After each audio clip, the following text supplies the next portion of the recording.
Springboks announced their first squad for 2024, naming 11 uncapped players. 11 uncapped players.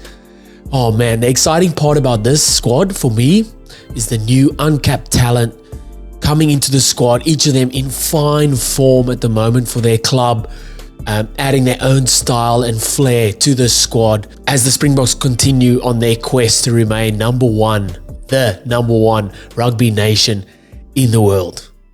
Before we get into it, hit that subscribe, hit a comment, let me know what you guys think. Wat dink julle? This international rugby is hier. Die Bokke se eerste squad is here. The Boks first squad for the year is named. Let me know in the comments what you guys think. Hit that subscribe, hit that like. Let's get into it. So Rassie Erasmus names an exciting 35-man training squad that will link up in Pretoria this coming Monday. Their focus will be on the opening test at Twickenham versus Wales on the 22nd of June. Oh man, can you feel it? Can you feel it? The first Boks squad is here. International rugby is here. Dude, it's like 2 weeks away. Let's go, Bok. I get too excited for this, man.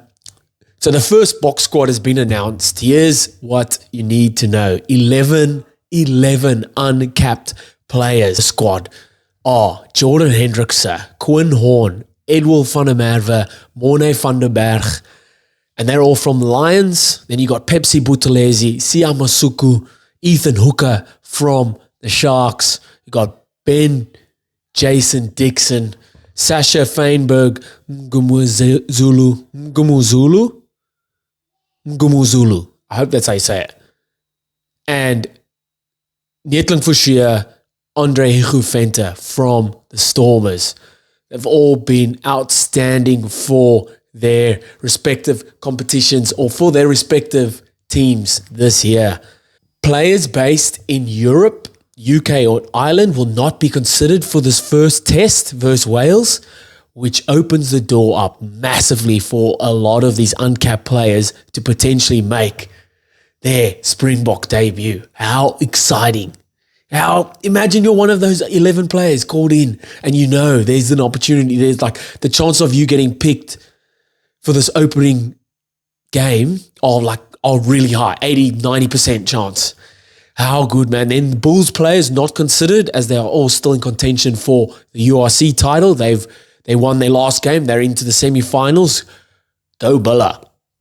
Regardless of that, still a fantastic squad named. And I'm going to put the squad up here. So we're looking at the forwards. Oh, man, I just love the mix of lots of the old heads that are still there. I say old heads, 32, 33 years old. By the time that next World Cup rolls around, they're in their prime, especially forwards. They're in their prime. And then you throw in the mix of these new players coming in, exciting youngsters that bring that flair, but bring that tough, gritty stuff as well for the forwards.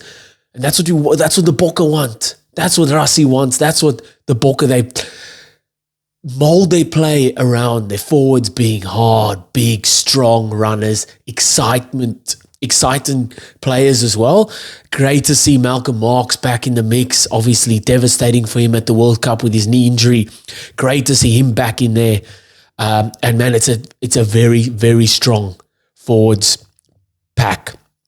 And then we look at, so it's potentially the team is going to be made up of Japan players playing in Japan, are playing locally in South Africa, because all the UK, Ireland, Europe players that are in the squad, they're not considered for the first test versus Wales. Exciting, man. Super exciting. In the backs then, again, so good. Apule Fasi back in the squad, which is great to see. It'll be interesting to see where they play. If they do play, they decide to go with Sasha Feinberg Ngumuzulu, where they decide to play him. Man, he's been playing centre for Stormers, but man, he can jump. He can literally jump. He'd be great on the bench because he can cover that many spots. He can jump in at 10, jump in at fullback, outside centre if he has to.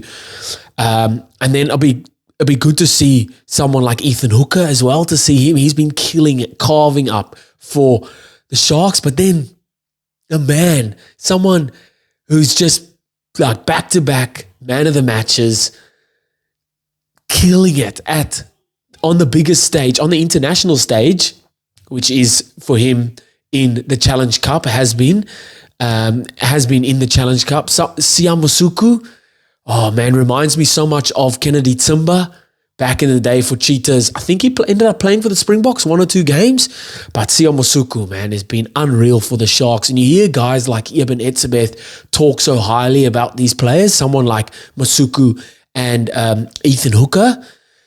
For sure, Rassie is in someone like Eben Etzebeth's ear. And what are these players like? You're in and around them all the time. How are they training at club level? And then what are they talking in? Like, because the Masuku and Hooker are senior players within that Shark squad. Obviously, Masuku, the 10, been kicking unreal for them, and the 10's your master, your puppet master. So he's obviously calling a lot of the shots.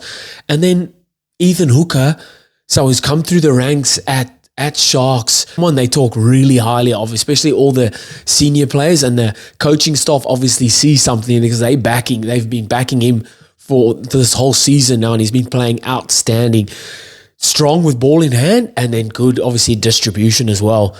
And then you look at the Emirates Lions, guys, Morne van der Berg,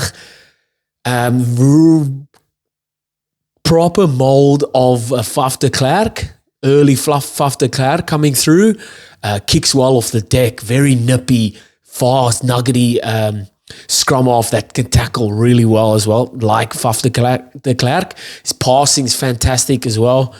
Oh man, it's super exciting to see, and it's great to see that we're at a time now where Springboks are picking players based off their form. For that long, I remember squads coming out and players not being picked that were in form. Not regardless, but who knows why they weren't. But to see a squad come out and no matter how many they are, new players that are brought in are all in form and all kind of, you're like, yeah, we understand why they've been selected. And it's great. It's great to see, man. It's exciting. It's exciting.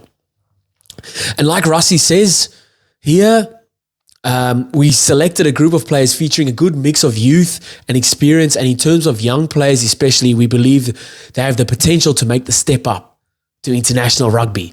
We've been following all their performances closely. We had the luxury of presenting our plans to them and getting to know them as individuals off the field at their alignment camps, and we are pleased with the enthusiasm they showed and willingness to learn. With the players based in Europe, the UK and Ireland not available for Wales, we anticipate there will be a few players making their test debuts in that match. But even for those who do not make the cut, having them in the camp and getting the chance to work closely with them on the field will set them and the team in good stead as we prepare for this season and start laying the foundation for the 2027 World Cup in Australia. So having that thought 4 years out already, smart, man. I've always said it, you can't just have a strong bunch of players leave and not bring in those youngsters, pass the baton on so the experienced players can pass the knowledge on, pass the cultures on, pass the standards on to the younger players that are coming through, man. And this is basically what Rassie is saying. Rassie added, we gained immense value by granting a few players a chance to prove what they can do on the international level in the last few years leading up to the 2023 World Cup. Some of the players who made their test debuts in that time were members of that squad that lift the trophy, and we feel it is important that we continue blooding new players as we build towards the future. Keeping an eye on what's happening now, but looking towards the future, have to be. As things stand, we have a bunch of young players that already have test experience and who know exactly how we operate as a team and what is expected of them at this level. And we have no doubt that we will reap the rewards in the years to come as we continue to increase our squad depth. We've seen it in World Cups, you've seen it in international level, you've seen it in local domestic comps. Injuries happen, new players have to come in, and the smaller that gap between the starting players and new players that come in with regards to knowledge, standards, and what is expected of you, the better, the easier that transition. And that's basically what has been said here. Rassie, a master of coaching, the doctor, Rassie Erasmus. I love this. I'm not going to get too into depth into who I think is going to start. There's going to be a lot of change, a lot of debutants, I feel. Oh man, it's exciting, man. But I will call it now. I think someone like Pepsi Buthelezi to start. Sia Masuku could even start. Whether Marnie Lebok, we kind of know what Marnie Lebok can bring at 10. So give Sia a chance. Let Sia start. Put Marnie on the bench. Even put Sasha Feinberg on the bench. He can cover that 10 position well. And then you could see someone like Morne van der Berg maybe starting.